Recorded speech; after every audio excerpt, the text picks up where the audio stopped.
They come for the hunt. I'm going to show you to your tail. But these aren't just any hunters. On the battlefields of Iraq and Afghanistan,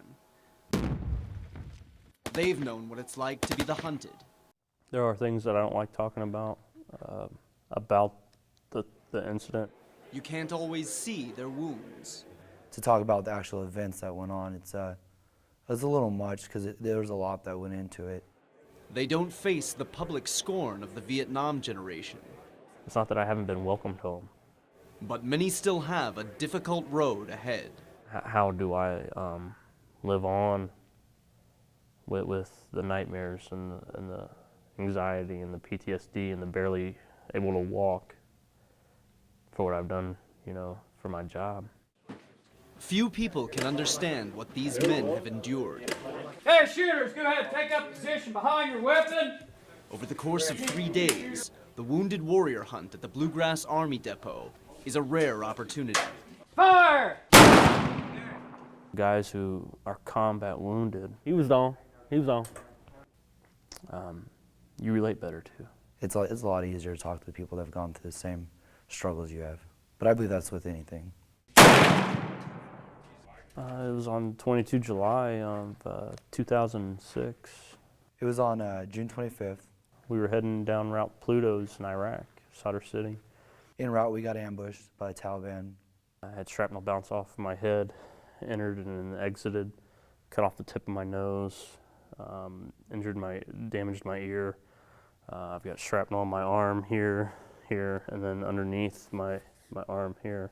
A couple of trucks were disabled. We took a couple casualties. My truck was then hit and disabled. I got out of the truck to help the wounded, and then myself got wounded, and my gunner got wounded, and pretty much everyone in my truck was wounded or a severe casualty.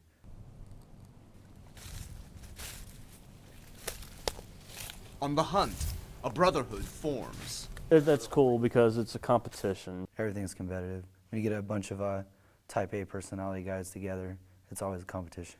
That's something about nature in itself, is that the buck has his territory.